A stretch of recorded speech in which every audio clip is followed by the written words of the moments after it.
Chapter 27. Sometime in the afternoon, I raised my head, and looking round, and seeing the western sun gilding the sign of its decline on the wall, I asked, "What am I to do?"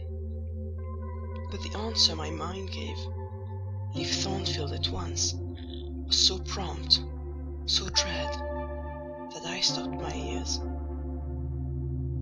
I said I could not bear such words now. That I am not Edward Rochester's wife is the least part of my woe, I alleged. That I have wakened out of most glorious dreams, and found them all void and vain, is a horror I could bear and master. But that I must leave him decidedly, instantly, entirely, is intolerable. I cannot do it. But then, a voice within me averred that I could do it, and foretold that I should do it. I wrestled with my own resolution. I wanted to be weak, that I might avoid the awful passage of further suffering I saw laid out for me. And conscience, turned tyrant, held passion by the throat, told her tauntingly she had yet but dipped her dainty feet in the slough, and swore that with that arm of iron he would thrust her down to unsounded depths of agony. "Let me be torn away, then," I cried. "Let another help me." "No, you shall tear yourself away. None shall help you. You shall yourself pluck out your right eye, yourself cut off your right hand. Your heart shall be the victim, and you the priest to transfix it." I rose up suddenly, terror-struck at the solitude which so ruthless a judge haunted, at the silence which so awful a voice filled. My head swam as I stood erect. I perceived that I was sickening from excitement and inanition. Neither meat nor drink had passed my lips that day, for I had taken no breakfast. And, with a strange pang, I now reflected that, long as I had been shut up here, no message had been sent to ask how I was, or to invite me to come down. Not even little Adèle had tapped at the door. Not even Mrs. Fairfax had sought me. "Friends always forget those whom fortune forsakes," I murmured, as I undrew the bolt and passed out. I stumbled over an obstacle. My head was still dizzy, my sight was dim, and my limbs were feeble. I could not soon recover myself. I fell, but not on the ground.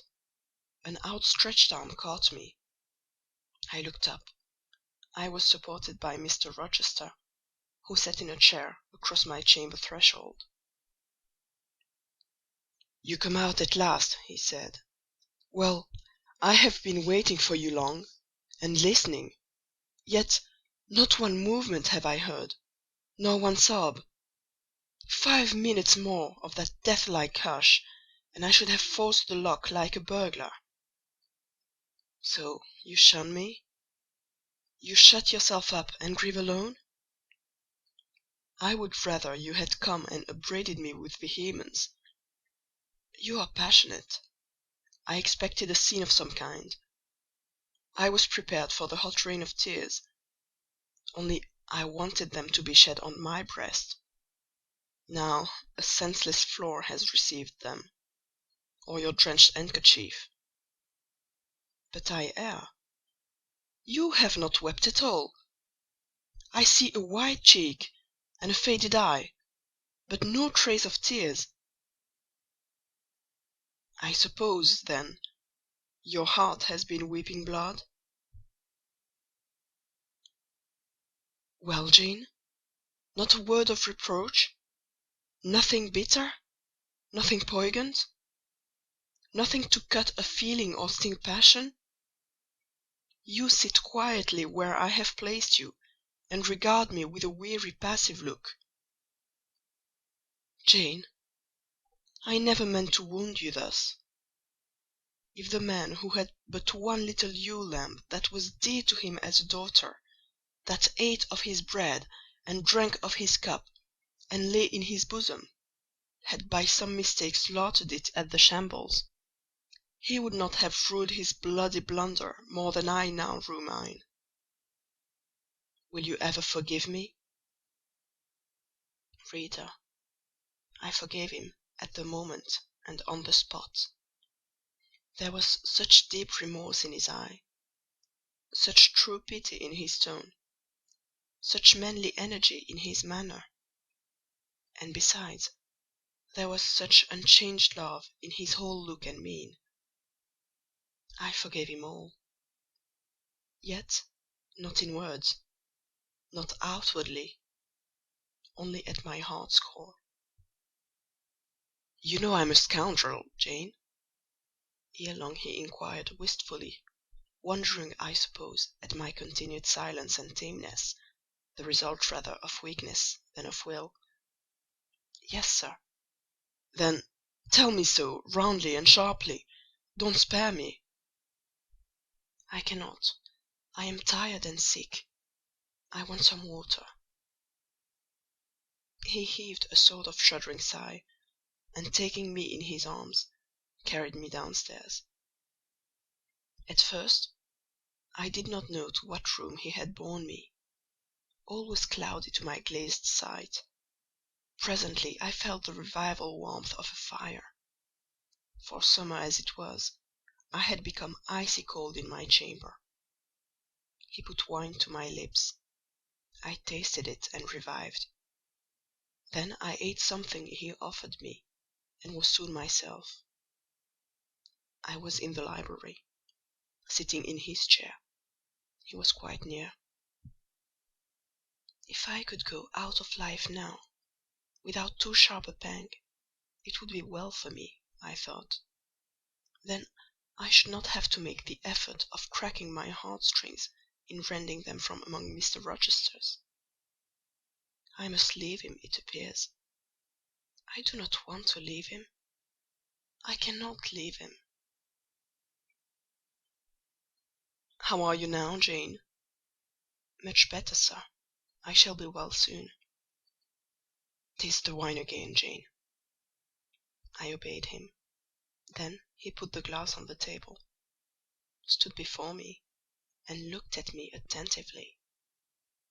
Suddenly he turned away, with an inarticulate exclamation, full of passionate emotion of some kind. He walked fast through the room and came back. He stooped towards me as if to kiss me, but I remembered caresses were now forbidden. I turned my face away and put his aside. "What? How is this?" he exclaimed hastily. "Oh, I know. You won't kiss the husband of Bertha Mason. You consider my arms filled and my embraces appropriated? At any rate, there is neither room nor claim for me, sir." "Why, Jane? I will spare you the trouble of much talking. I will answer for you." "Because I have a wife already, you would reply? I guess rightly?" "Yes." "If you think so, you must have a strange opinion of me. You must regard me as a plotting profligate, a base and low rake who has been simulating disinterested love in order to draw you into a snare deliberately laid, and strip you of honour and rob you of self-respect. What do you say to that?" "I see you can say nothing. In the first place, you are faint still, and have enough to do to draw your breath. In the second place, you cannot yet accustom yourself to accuse and revile me. And besides, the floodgates of tears are opened, and they would rush out if you spoke much. And you have no desire to expostulate, to upbraid, to make a scene. You are thinking how to act. Talking, you consider, is of no use. I know you. I am on my guard. "Sir, I do not wish to act against you," I said, and my unsteady voice warned me to curtail my sentence. "Not in your sense of the word, but in mine you are scheming to destroy me. You have as good as said that I am a married man. As a married man you will shun me, keep out of my way. Just now you have refused to kiss me. You intend to make yourself a complete stranger to me, to live under this roof only as Adèle's governess. If ever I say a friendly word to you, if ever a friendly feeling inclines you again to me, you will say, 'That man had nearly made me his mistress. I must be eyes and rock to him.' And eyes and rock you will accordingly become." I cleared and steadied my voice to reply, "All is changed about me, sir. I must change too. There is no doubt of that. And to avoid fluctuations of feeling, and continual combats with recollections and associations, there is only one way. Adèle must have a new governess, sir." "Oh, Adèle will go to school. I have settled that already.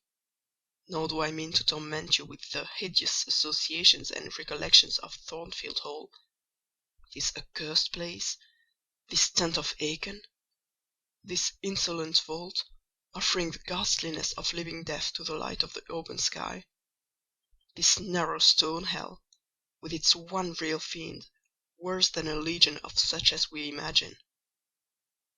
Jane, you shall not stay here, nor will I. I was wrong ever to bring you to Thornfield Hall, knowing as I did how it was haunted. I charged them to conceal from you, before I ever saw you, all knowledge of the curse of the place, merely because I feared Adèle never would have a governess to stay if she knew with what inmate she was housed; and my plans would not permit me to remove the maniac elsewhere, though I possessed an old house, Ferndean Manor, even more retired and hidden than this, where I could have lodged her safely enough, had not a scruple about the unhealthiness of the situation, in the heart of a wood, made my conscience recoil from the arrangement. Probably those damp walls would soon have eased me of her charge. But to each villain his own vice, and mine is not a tendency to indirect assassination, even of what I most hate. Concealing the mad woman's neighbourhood from you, however, was something like covering a child with a cloak, and laying it down near a upas tree. That demon's vicinage is poisoned, and always was. But I'll shut up Thornfield Hall. I'll nail up the front door, and bolt the lower windows. I'll give Mrs. Poole 200 a year to live here with my wife, as you term that fearful hag. Grace will do much for money. And she shall have her son, the keeper at Grimsby Retreat, to bear her company, and be at hand to give her aid in the paroxysms, when my wife is prompted by her familiar to burn people in their beds at night, to stab them, to bite their flesh from their bones, and so on." "Sir," I interrupted him, "you are inexorable for that unfortunate lady. You speak of her with hate, with vindictive antipathy. It is cruel. She cannot help being mad." "Jane, my little darling, so I will call you, for so you are, you don't know what you are talking about. You misjudge me again. It is not because she is mad I hate her. If you were mad, do you think I should hate you?" "I do indeed, sir." "Then you are mistaken, and you know nothing about me, and nothing about the sort of love of which I am capable. Every atom of your flesh is as dear to me as my own. In pain and sickness it would still be dear. Your mind is my treasure, and if it were broken, it would be my treasure still. If you raved, my arms should confine you, and not a strait waistcoat. Your grasp, even in fury, would have a charm for me. if you flew at me as wildly as that woman did this morning, I should receive you in an embrace, at least as fond as it would be restrictive. I should not shrink from you with disgust as I did from her. In your quiet moments you should have no watcher and no nurse but me, and I could hang over you with untiring tenderness, though you gave me no smile in return, and never weary of gazing into your eyes, though they had no longer a ray of recognition for me. But why do I follow that train of ideas? I was talking of removing you from Thornfield.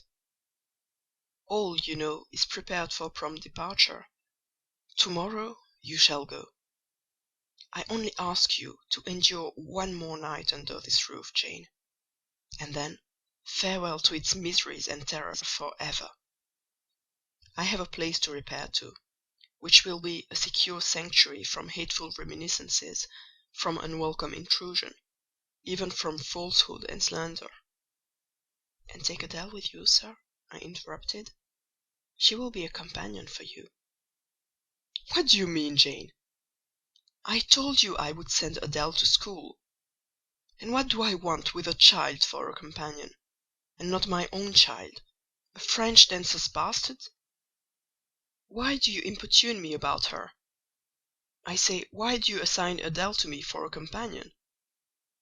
"You spoke of retirement, sir, and retirement and solitude are dull, too dull for you." "Solitude, solitude!" he reiterated with irritation.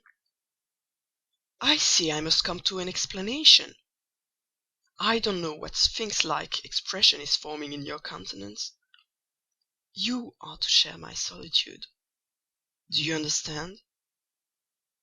I shook my head. It required a degree of courage, excited as he was becoming, even to risk that mute sign of dissent. He had been walking fast about the room, and he stopped, as if suddenly rooted to one spot.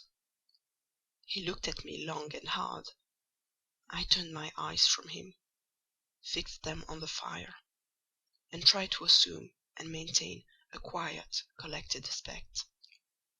"Now for the hitch in Jane's character," he said at last, speaking more calmly than from his look I had expected him to speak. "The reel of silk has run smoothly enough so far, but I always knew there would come a knot and a puzzle. Here it is. Now for vexation and exasperation and endless trouble. By God, I long to exert a fraction of Samson's strength, and break the entanglement like tow." He recommenced his walk, but soon again stopped, and this time just before me. "Jane, will you hear reason?" He stooped, and approached his lips to my ear. "Because, if you won't, I'll try violence." His voice was hoarse; his look that of a man who is just about to burst an insufferable bond, and plunge headlong into wild license. I saw that in another moment, and with one impetus of frenzy more, I should be able to do nothing with him. The present, the passing second of time, was all I had in which to control and restrain him. A movement of repulsion, flight, fear, would have sealed my doom, and his. But I was not afraid, not in the least. I felt an inward power, a sense of influence, which supported me. The crisis was perilous, but not without its charm, such as the Indian, perhaps, feels when he slips over the rapid in his canoe. I took hold of his clenched hand, loosened the contorted fingers, and said to him, soothingly— "Sit down. I'll talk to you as long as you like, and hear all you have to say, whether reasonable or unreasonable." He sat down, but he did not get leave to speak directly. I had been struggling with tears for some time. I had taken great pains to repress them, because I knew he would not like to see me weep. Now, however, I considered it well to let them flow as freely and as long as they liked. If the flood annoyed him, so much the better. So I gave way and cried heartily. Soon I heard him earnestly entreating me to be composed. I said I could not while he was in such a passion. "But I am not angry, Jane. I only love you too well. And you had steeled your little pale face with such a resolute, frozen look, I could not endure it. Hush now, and wipe your eyes." His softened voice announced that he was subdued, so I, in my turn, became calm. Now he made an effort to rest his head on my shoulder, but I would not permit it. Then he would draw me to him. No. "Jane! Jane!" he said, in such an accent of bitter sadness it thrilled along every nerve I had. "You don't love me, then? It was only my station and the rank of my wife that you valued? Now that you think me disqualified to become your husband, you recoil from my touch as if I were some toad or ape." These words cut me. Yet what could I do or say? I ought probably to have done or said nothing. But I was so tortured by a sense of remorse at thus hurting his feelings, I could not control the wish to drop balm where I had wounded. "I do love you," I said, "more than ever; but I must not show or indulge the feeling, and this is the last time I must express it." "The last time, Jane? What! Do you think you can live with me, and see me daily, and yet, if you still love me, be always cold and distant?" "No, sir, that I am certain I could not; and therefore I see there is but one way. But you will be furious if I mention it." "Oh, mention it! If I storm, you have the art of weeping." "Mr. Rochester, I must leave you." "For how long, Jane? For a few minutes, while you smooth your hair, which is somewhat dishevelled, and bathe your face, which looks feverish?" "I must leave Adèle and Thornfield. I must part with you for my whole life. I must begin a new existence, among strange faces and strange scenes." "Of course! I told you you should. I pass over the madness about parting from me. You mean you must become a part of me. As to the new existence, it is all right. You shall yet be my wife. I am not married. You shall be Mrs. Rochester. Both virtually and nominally, I shall keep only to you so long as you and I live. You shall go to a place I have in the south of France, a whitewashed villa on the shores of the Mediterranean.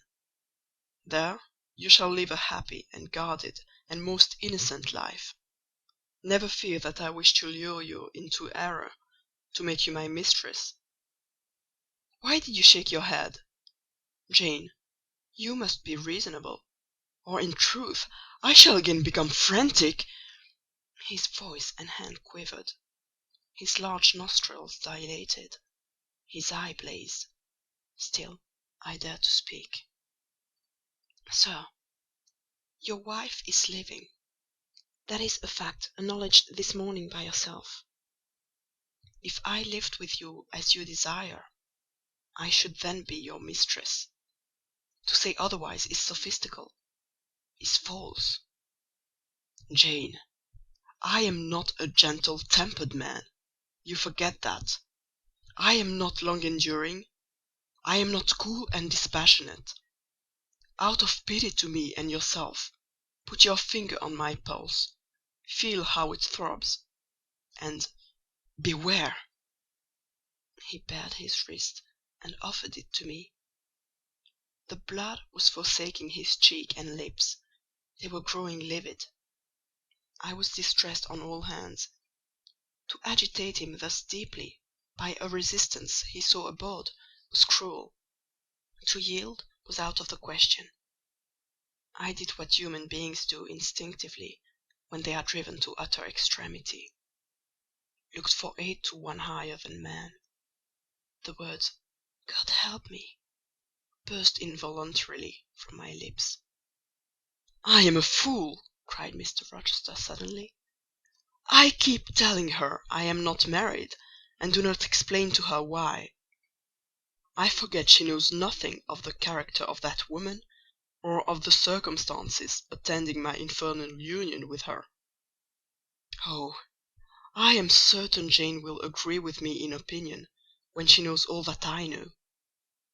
Just put your hand in mine, Janet, that I may have the evidence of touch as well as sight to prove your near me, and I will in a few words show you the real state of the case.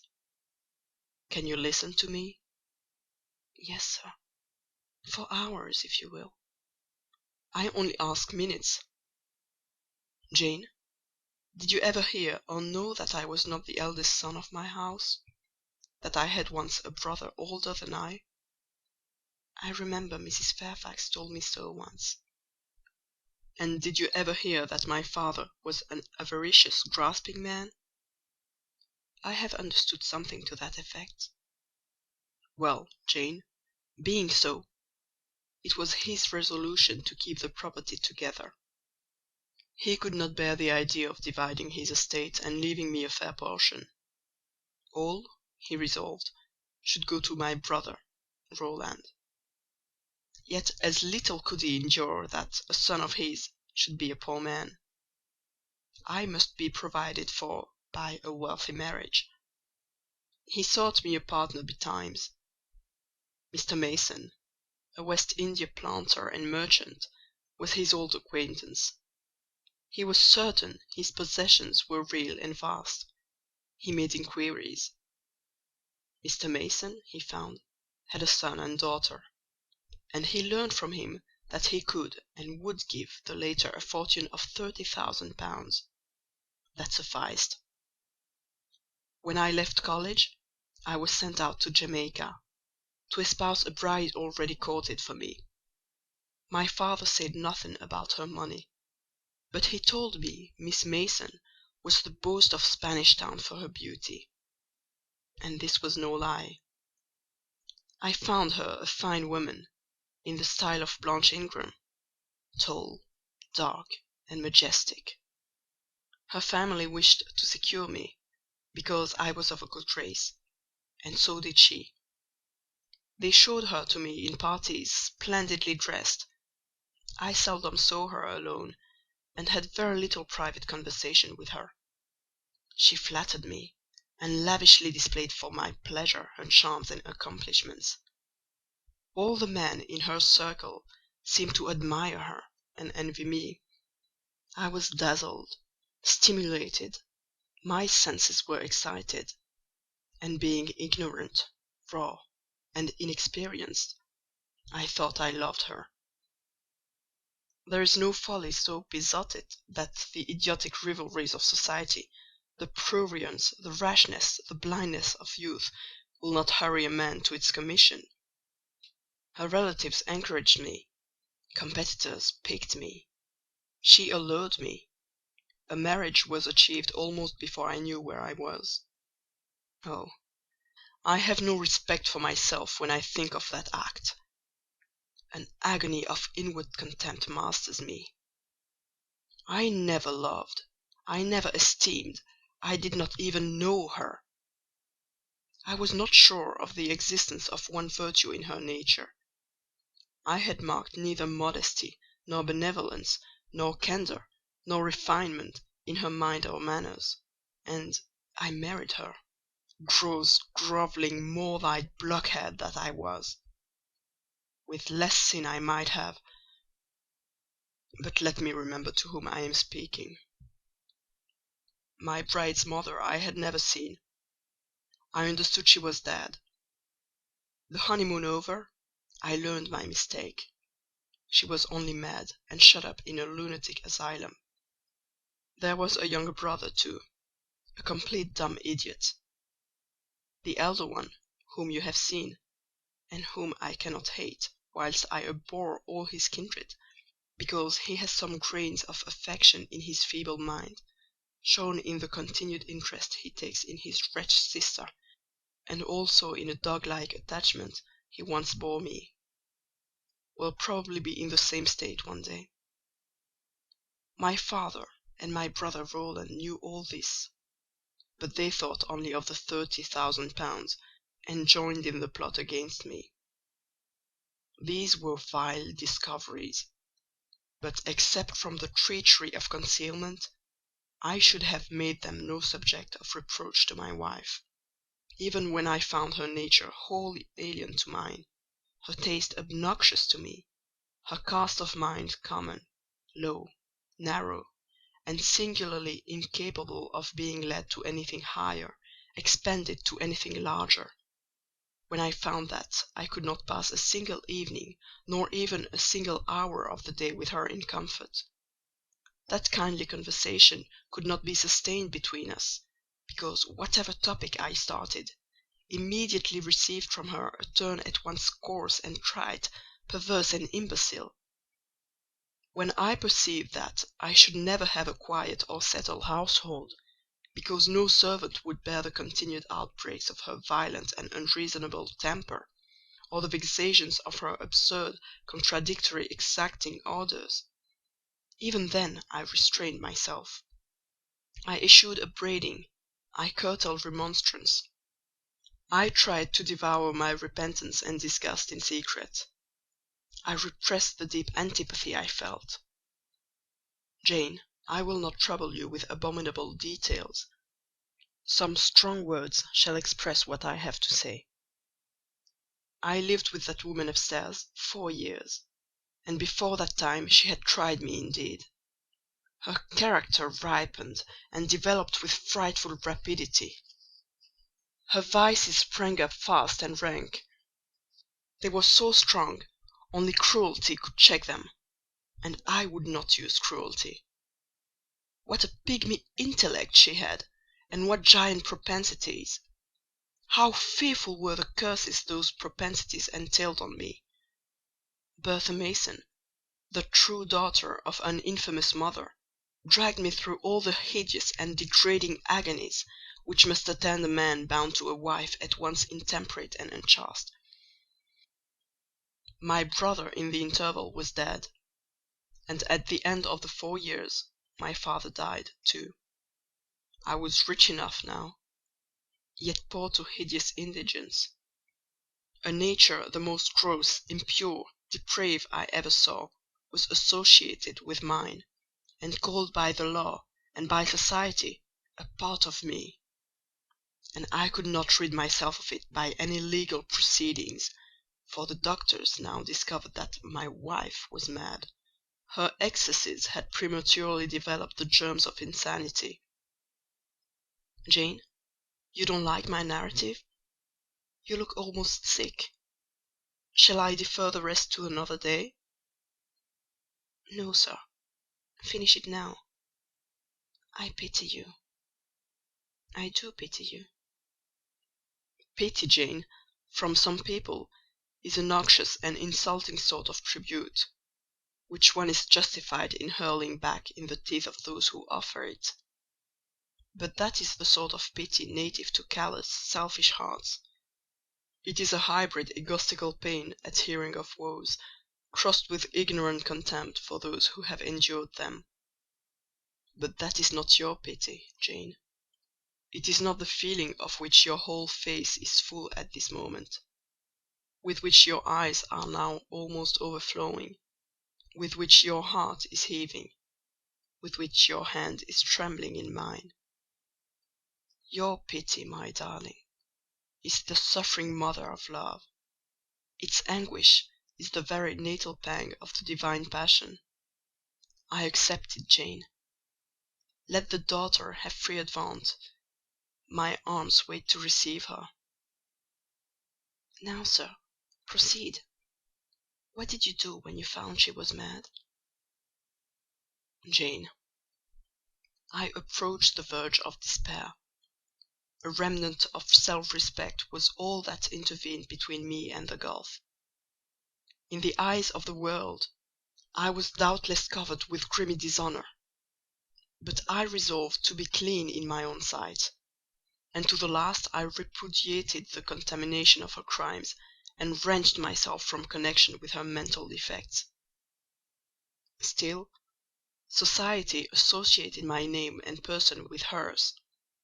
I yet saw her and heard her daily: something of her breath, for, mixed with the air I breathed; and besides, I remembered I had once been her husband.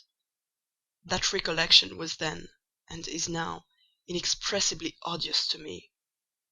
Moreover, I knew that while she lived I could never be the husband of another and better wife; and though 5 years my senior, her family and her father had lied to me even in the particular of her age.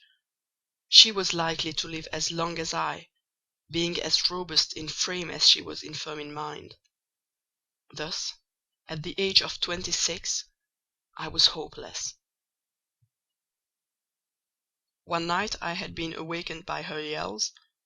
Since the medical man had pronounced her mad, she had, of course, been shut up.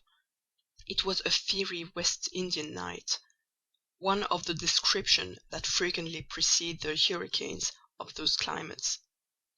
Being unable to sleep in bed, I got up and opened the window. The air was like sulphur streams. I could find no refreshment anywhere. Mosquitoes came buzzing in, and hummed sullenly round the room.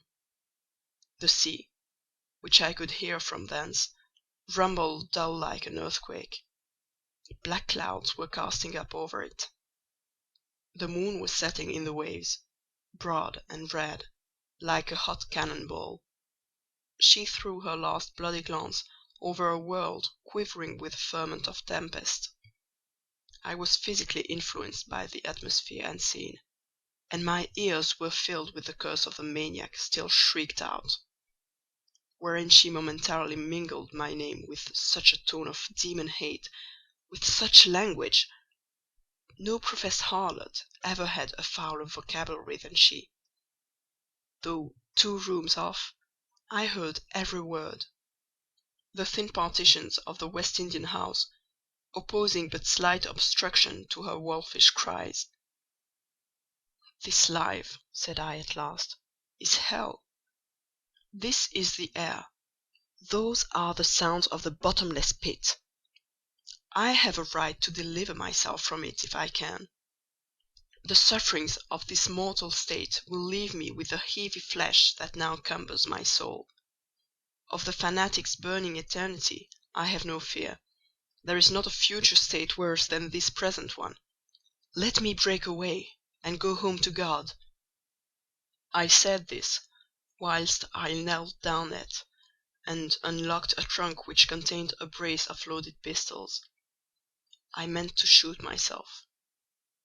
I only entertained the intention for a moment; for, not being insane, the crisis of exquisite and unalloyed despair which had originated the wish and design of self-destruction was past in a second. A wind fresh from Europe blew over the ocean and rushed through the open casement.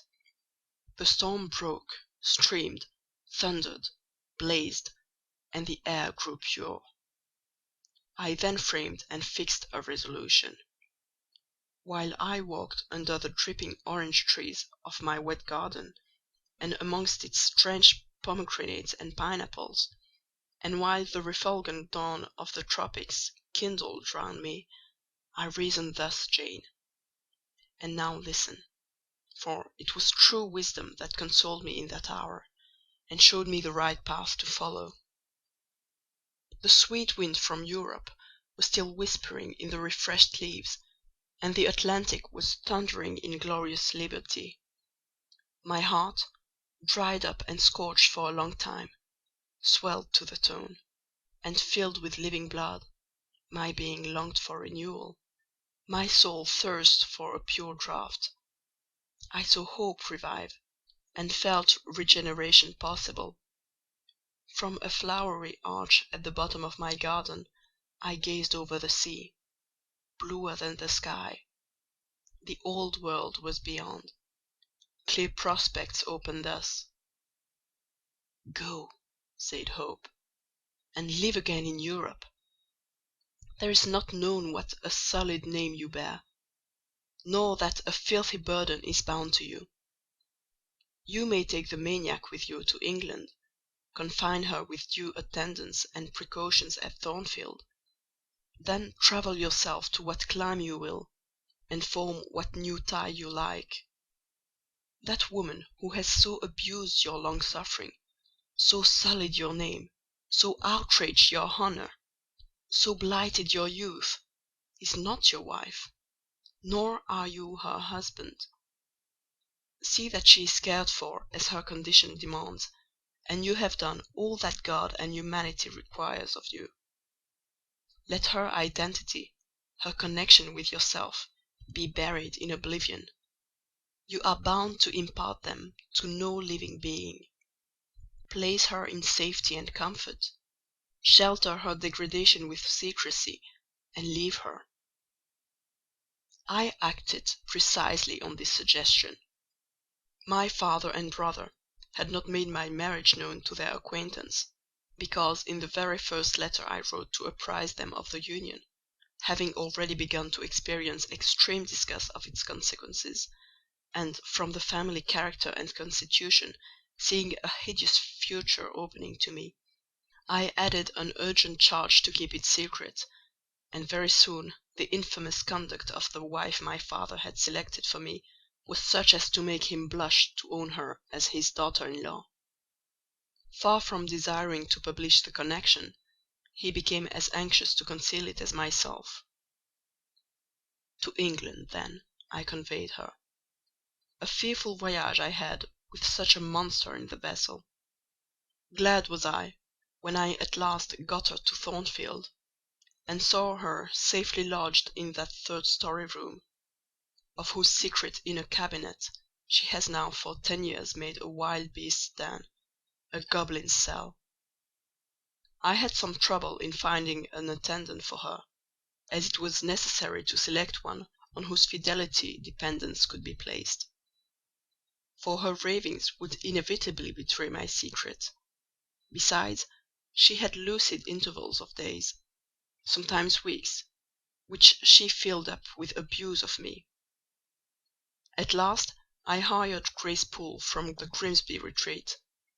She and the surgeon, Carter, who dressed Mason's wounds that night he was stabbed and worried, are the only two I have ever admitted to my confidence. Mrs. Fairfax may indeed have suspected something, but she could have gained no precise knowledge as to facts. Grace has, on the whole, proved a good keeper, though owing partly to a fault of her own, of which it appears nothing can cure her, and which is incident to her harassing profession, her vigilance has been more than once lulled and baffled. The lunatic is both cunning and malignant. She has never failed to take advantage of her guardian's temporary lapses: once to secrete the knife with which she stabbed her brother, and twice to possess herself of the key of her cell, and issue therefrom in the night time. On the first of these occasions, she perpetrated the attempt to burn me in my bed. On the second, she paid that ghastly visit to you. I thank Providence, who watched over you, that she then spent her fury on your wedding apparel, which perhaps brought back vague reminiscences of her own bridal days. But on what might have happened, I cannot endure to reflect.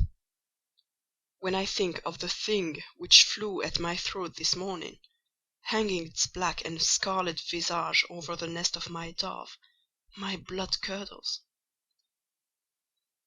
"And what, sir," I asked while he paused, "did you do when you had settled her here? Where did you go?" "What did I do, Jane? I transformed myself into a will-o'-the-wisp. Where did I go? I pursued wanderings as wild as those of the March spirit. I sought the Continent, and went devious through all its lands. My fixed desire was to seek and find a good and intelligent woman whom I could love, a contrast to the fury I left at Thornfield." "But you could not marry, sir." "I had determined and was convinced that I could and ought. It was not my original intention to deceive, as I have deceived you. I meant to tell my tale plainly and make my proposals openly; and it appeared to me so absolutely rational that I should be considered free to love and be loved. I never doubted some woman might be found willing and able to understand my case and accept it, in spite of the curse with which I was burdened." "Well, sir?" "When you are inquisitive, Jane, you always make me smile. You open your eyes like an eager bird, and make every now and then a restless movement, as if answers in speech did not flow fast enough for you, and you wanted to read the tablet of one's heart. But before I go on, tell me what you mean by your 'well, sir.' It is a small phrase, very frequent with you, and which many a time has drawn me on and on through interminable talk. I don't very well know why." "I mean, what next? How did you proceed? What came of such an event?" "Precisely. And what you wish to know now?" "Whether you found any one you liked, whether you asked her to marry you, and what she said." "I can tell you whether I found any one I liked, and whether I asked her to marry me; but what she said is yet to be recorded in the book of fate. For 10 long years I roved about, living first in one capital, then another; sometimes in St. Petersburg, oftener in Paris, occasionally in Rome, Naples, and Florence. Provided with plenty of money and the passport of an old name, I could choose my own society. No circles were closed against me. I sought my ideal of a woman amongst English ladies, French countesses, Italian signoras, and German Gräfinnen. I could not find her. Sometimes, for a fleeting moment, I thought I caught a glance, heard a tone, beheld a form, which announced the realization of my dream; but I was presently undeceived. You are not to suppose that I desired perfection, either of mind or person. I longed only for what suited me, for the antipodes of the Creole; and I longed vainly. Amongst them all, I found not one whom, had I been ever so free, I, warned as I was of the risks, the horrors, the loathings of incongruous unions, would have asked to marry me. Disappointment made me reckless. I tried dissipation, never debauchery, that I hated and hate. That was my Indian Messalina's attribute. Rooted disgust at it and her restrained me much, even in pleasure. Any enjoyment that bordered on riot seemed to approach me to her and her vices, and I eschewed it. Yet I could not live alone, so I tried the companionship of mistresses. The first I chose was Céline Varens, another of those steps which made a man spurn himself when he recalls them. You already know what she was, and how my liaison with her terminated. She had 2 successors: an Italian, Giacinta, and a German, Clara, both considered singularly handsome. What was their beauty to me in a few weeks? Giacinta was unprincipled and violent: I tired of her in 3 months. Clara was honest and quiet, but heavy, mindless, and unimpressible: not one whit to my taste.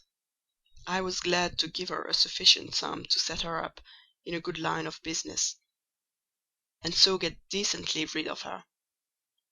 But, Jane, I see by your face you are not forming a very favourable opinion of me just now. You think me an unfeeling, loose-principled rake, don't you? I don't like you so well as I have done sometimes, indeed, sir." Did it not seem to you in the least wrong to live in that way, first with one mistress, then another? You talk of it as a mere matter of course." "It was with me, and I did not like it. It was a grovelling fashion of existence. I should never like to return to it. Hiring a mistress is the next worst thing to buying a slave. Both are often by nature, and always by position, inferior; and to live familiarly with inferiors is degrading. I now hate the recollection of the time I passed with Céline, Jacinta, and Clara." I felt the truth of these words, and I drew from them the certain inference that if I were so far to forget myself and all the teachings that had ever been instilled into me, as under any pretext, with any justification, through any temptation, to become the successor of these poor girls, he would one day regard me with the same feeling which now in his mind desecrated their memory. I did not give utterance to this conviction: it was enough to feel it. I impressed it on my heart, that it might remain there to serve me as aid in the time of trial. Now, Jane, why don't you say, 'Well, sir, I have not done'? You are looking grave. You disapprove of me still, I see. But let me come to the point. Last January, rid of all mistresses, in a harsh, bitter frame of mind, the result of a useless, roving, lonely life, corroded with disappointment, sourly disposed against all men, and especially against all womankind, for I began to regard the notion of an intellectual, faithful, loving woman as a mere dream. Recalled by business, I came back to England. On a frosty winter afternoon, I rode in sight of Thornfield Hall. A bored spot! I expected no peace, no pleasure there. On a stile in Hay Lane I saw a quiet little figure sitting by itself. I passed it as negligently as I did the pollard willow opposite to it. I had no presentiment of what it would be to me, no inward warning that the arbitress of my life, my genius for good or evil, waited there in humble guise. I did not know it, even when, on the occasion of Mesrour's accident, it came up and gravely offered me help. Childish and slender creature! It seemed as if a linnet had hopped to my foot and proposed to bear me on its tiny wing. I was surly, but the thing would not go. It stood by me with strange perseverance, and looked and spoke with a sort of authority.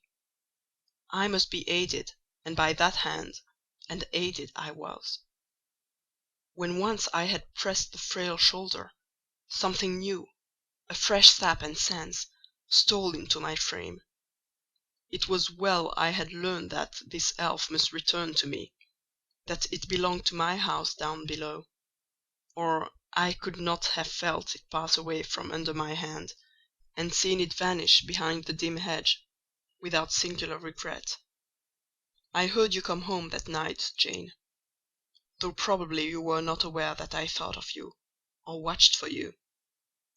The next day I observed you, myself unseen, for half an hour, while you played with Adèle in the gallery. It was a snowy day, I recollect, and you could not go out of doors. I was in my room; the door was ajar. I could both listen and watch.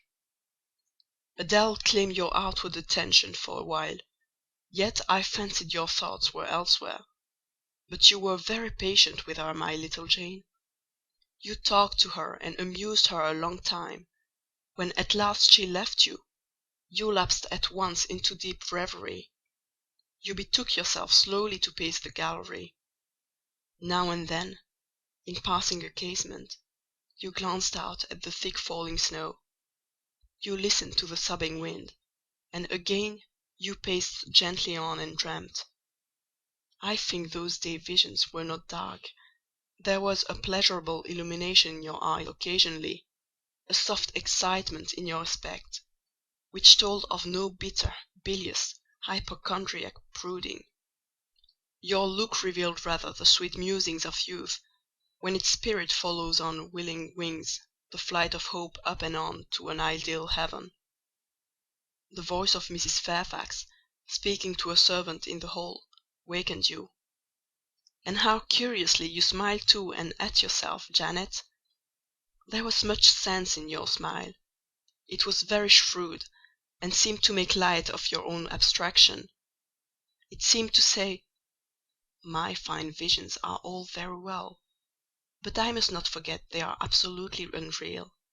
I have a rosy sky and a green flowery Eden in my brain, but without, I am perfectly aware, lies at my feet a rough track to travel, and around me gather black tempests to encounter." You ran downstairs and demanded of Mrs. Fairfax some occupation. The weekly house accounts to make up, or something of that sort, I think it was. I was vexed with you for getting out of my sight. Impatiently I waited for evening, when I might summon you to my presence. An unusual, to me, a perfectly new character I suspected was yours. I desired to search it deeper and know it better. You entered the room with a look and air at once shy and independent. You were quaintly dressed, much as you are now. I made you talk. Ere long I found you full of strange contrasts. Your garb and manner were restricted by rule.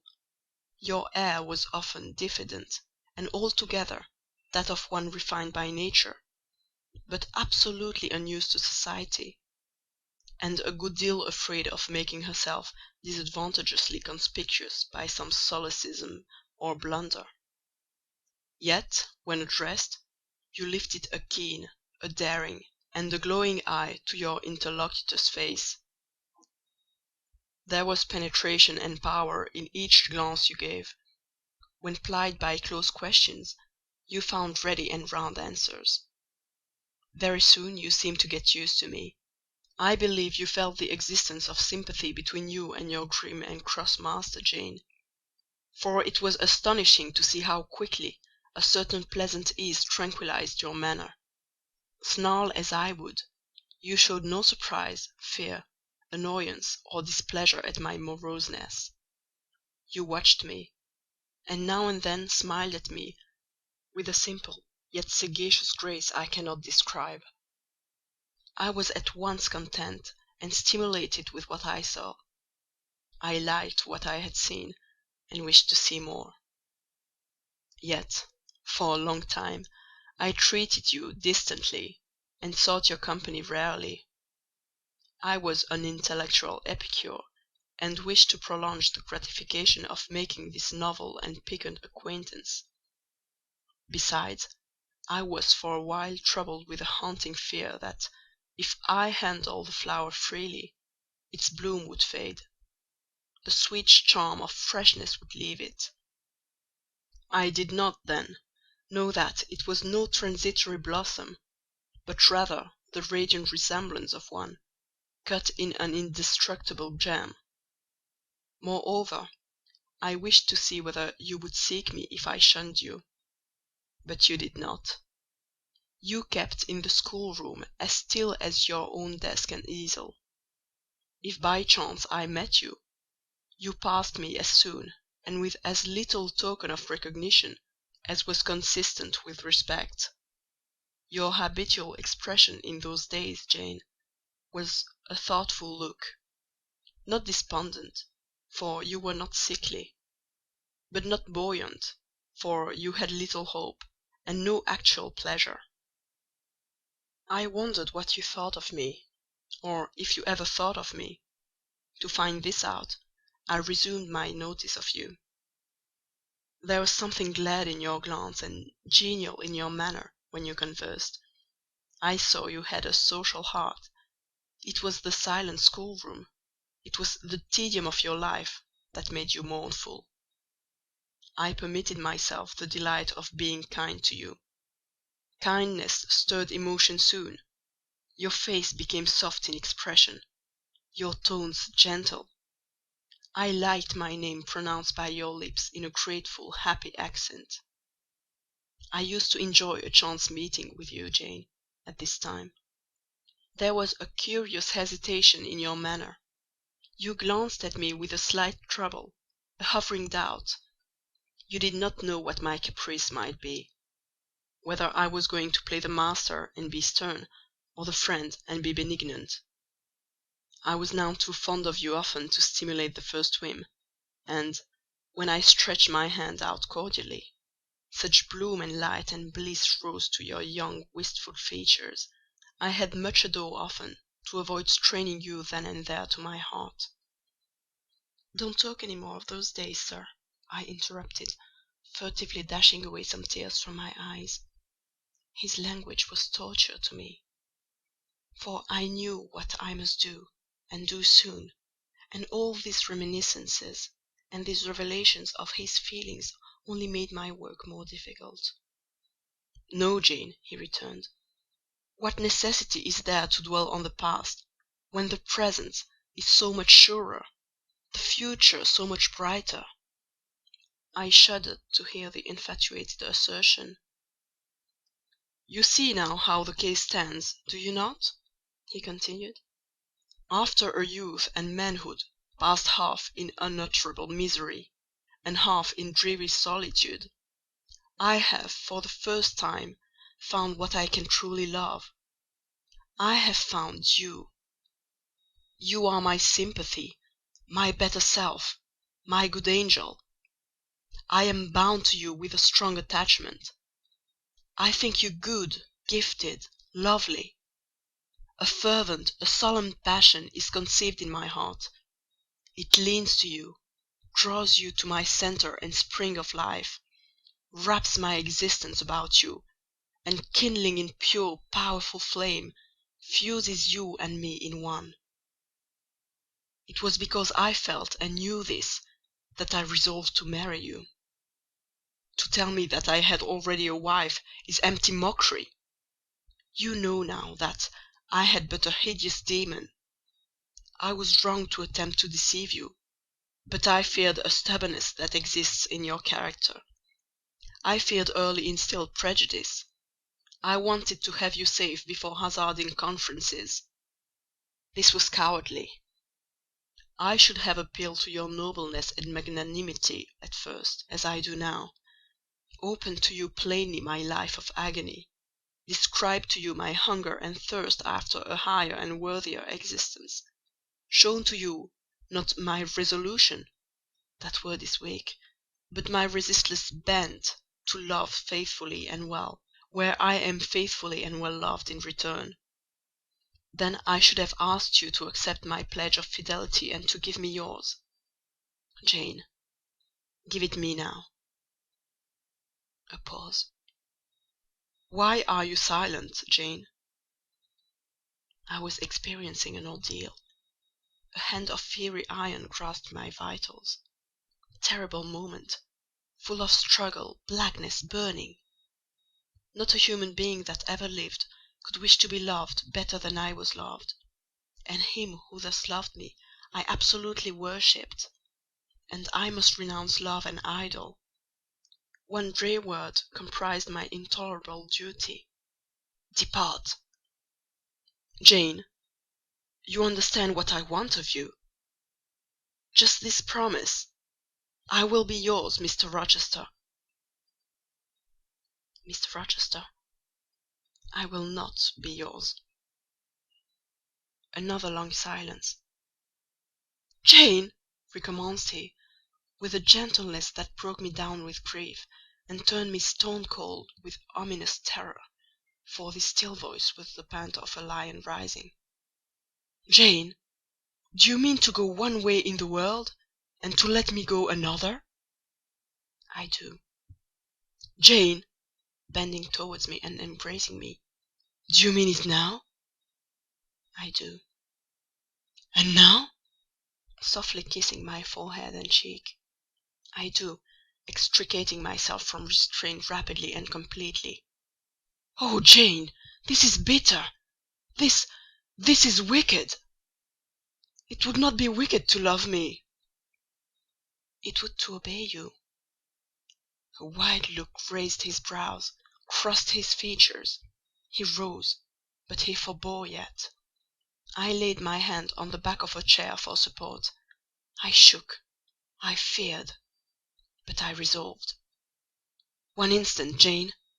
Give one glance to my horrible life when you are gone. All happiness will be torn away with you. What then is left? For a wife I have but the maniac upstairs. As well might you refer me to some corpse in yonder churchyard. What shall I do, Jane? Where turn for a companion, and for some hope?" "Do as I do. Trust in God and yourself. Believe in heaven. Hope to meet again there." "Then you shall not yield?" "No." "Then you condemn me to live wretched, and to die accursed?" His voice rose. "I advise you to live sinless, and I wish you to die tranquil." "Then you snatch love and innocence from me? You fling me back on lust for a passion, vice for an occupation?" "Mr. Rochester, I no more assign this fate to you than I grasped it for myself. We were born to strive and endure, you as well as I. Do so. You will forget me before I forget you." "You make me a liar by such language. You sully my honour. I declared I could not change. You tell me to my face I shall change soon. And what a distortion in your judgment, what a perversity in your ideas is proved by your conduct! Is it better to drive a fellow creature to despair than to transgress a mere human law, no man being injured by the breach? For you have neither relatives nor acquaintances whom you need fear to offend by living with me." This was true; and while he spoke, my very conscience and reason turned traitors against me, and charged me with crime in resisting him. They spoke almost as loud as feeling, and that clamoured widely. "Oh, comply!" it said. "Think of his misery! Think of his danger! Look at his state when left alone! Remember his headlong nature! Consider the recklessness following on despair! Soothe him! Save him! Love him! Tell him you love him and will be his! Who in the world cares for you? Or who will be injured by what you do?" Still indomitable was the reply. "I care for myself. The more solitary, the more friendless, the more unsustained I am, the more I will respect myself. I will keep the law given by God, sanctioned by man. I will hold to the principles received by me when I was sane and not mad, as I am now. Laws and principles are not for times when there is no temptation. They are for such moments as this, when body and soul rise in mutiny against their rigour. Stringent are they; inviolate they shall be. If at my individual convenience I might break them, what would be their worth? They have a worth: so I have always believed; and if I cannot believe it now, it is because I am insane, quite insane, with my veins running fire, and my heart beating faster than I can count its throbs. Preconceived opinions, foregone determinations are all I have at this hour to stand by. There I plant my foot." I did. Mr. Rochester, reading my countenance, saw I had done so. His fury was wrought to the highest. He must yield to it for a moment, whatever followed. He crossed the floor and seized my arm and grasped my waist. He seemed to devour me with his flaming glance. Physically, I felt at the moment powerless as stubble exposed to the draught and glow of a furnace. Mentally, I still possessed my soul, and with it the certainty of ultimate safety. The soul, fortunately, has an interpreter, often an unconscious but still a faithful interpreter, in the eye. My eye rose to his, and while I looked in his fierce face I gave an involuntary sigh. His grip was painful, and my overtaxed strength almost exhausted. "Never," said he, as he ground his teeth, "never was anything at once so frail and so indomitable. A mere reed she feels in my hand," and he shook me with the force of his hold. "I could bend her with my finger and thumb; and what good would it do if I bent, if I uptore, if I crushed her? Consider that eye; consider the resolute, wild, free thing looking out of it, defying me, with more than courage, with a stern triumph. Whatever I do with its cage, I cannot get at it. The savage, beautiful creature! If I tear, if I rend the slight prison, my outrage will only let the captive loose. Conqueror I might be of the house, but the inmate would escape to heaven before I could call myself possessor of its clay dwelling place. And it is you, spirit, with will and energy, and virtue and purity, that I want; not alone your brittle frame. Of yourself you could come with soft flight and nestle against my heart if you would.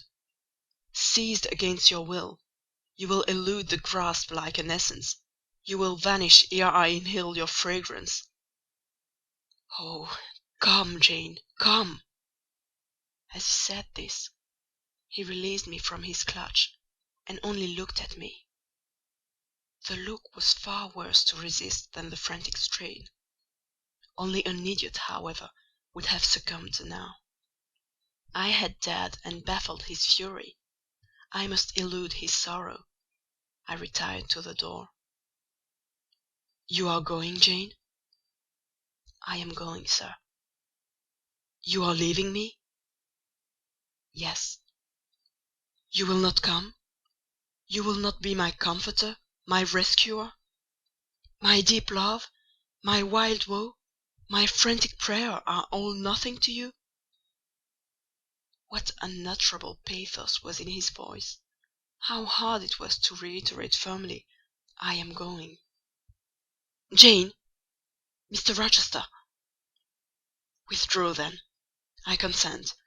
But remember, you leave me here in anguish. Go up to your own room. Think over all I have said; and, Jane, cast a glance on my sufferings. Think of me." He turned away. He threw himself on his face on the sofa. "Oh, Jane! My hope, my love, my life!" broke in anguish from his lips. Then came a deep, strong sob. I had already gained the door; but, reader, I walked back as determinedly as I had retreated. I knelt down by him; I turned his face from the cushion to me; I kissed his cheek; I smoothed his hair with my hand. "God bless you, my dear master," I said. "God keep you from harm and wrong; direct you, solace you, reward you well for your past kindness to me." "Little Jane's love would have been my best reward," he answered. "Without it, my heart is broken. But Jane will give me her love; yes, nobly, generously." Up the blood rushed to his face; forth flashed the fire from his eyes; erect he sprang. He held his arms out, but I evaded the embrace, and at once quitted the room. "Farewell!" was the cry of my heart as I left him. Despair added, "Farewell for ever!" That night I never thought to sleep, but a slumber fell on me as soon as I lay down in bed. I was transported in thought to the scenes of childhood. I dreamt I lay in the red room at Gateshead; that the night was dark, and my mind impressed with strange fears. The light that long ago had struck me into syncope, recalled in this vision, seemed glidingly to mount the wall, and tremblingly to pause in the centre of the obscured ceiling. I lifted up my head to look. The roof resolved to clouds, high and dim. The gleam was such as the moon imparts to vapours she is about to sever. I watched her come, watched with the strangest anticipation, as though some word of doom were to be written on her disk. She broke forth as never moon yet burst from cloud. A hand first penetrated the sable folds and waved them away. Then, not a moon, but a white human form shone in the azure, inclining a glorious brow earthward. It gazed and gazed on me. It spoke to my spirit. Immeasurably distant was the tone, yet so near. It whispered in my heart, "My daughter, flee temptation." "Mother, I will." So I answered after I had waked from the trance-like dream. It was yet night, but July nights are short. Soon after midnight, dawn comes. It cannot be too early to commence the task I have to fulfil, thought I. I rose. I was dressed, for I had taken off nothing but my shoes. I knew where to find in my drawers some linen, a locket, a ring. In seeking these articles, I encountered the beads of a pearl necklace Mr. Rochester had forced me to accept a few days ago. I left that. It was not mine. It was the visionary bride's who had melted in air. The other articles I made up in a parcel. My purse, containing 20 shillings, it was all I had, I put in my pocket. I tied on my straw bonnet, pinned my shawl, took the parcel and my slippers, which I would not put on yet, and stole from my room. "Farewell, kind Mrs. Fairfax," I whispered, as I glided past her door. "Farewell, my darling Adèle," I said, as I glanced towards the nursery. No thought could be admitted of entering to embrace her. I had to deceive a fine ear, for aught I knew, it might now be listening. I would have got past Mr. Rochester's chamber without a pause, but my heart momentarily stopping its beat at that threshold, my foot was forced to stop also. No sleep was there. The inmate was walking restlessly from wall to wall, and again he sighed while I listened. There was a heaven, a temporary heaven, in this room for me if I chose. I had but to go in and to say, "Mr. Rochester, I will love you and live with you through life till death," and a fount of rapture would spring to my lips. I thought of this. That kind master, who could not sleep now, was waiting with impatience for day. He would send for me in the morning. I should be gone. He would have me sought for, vainly. He would feel himself forsaken, his love rejected. He would suffer, perhaps grow desperate. I thought of this too. My hand moved towards the lock. I caught it back and glided on. Drearily I wound my way downstairs. I knew what I had to do, and I did it mechanically. I sought the key of the side door in the kitchen. I sought, too, a phial of oil and a feather. I oiled the key and the lock. I got some water. I got some bread, for perhaps I should have to walk far, and my strength, sorely shaken of late, must not break down. All this I did without one sound. I opened the door, passed out, shut it softly. Dim dawn glimmered in the yard. The great gates were closed and locked, but a wicket in one of them was only latched. Through that I departed. It, too, I shut, and now I was out of Thornfield.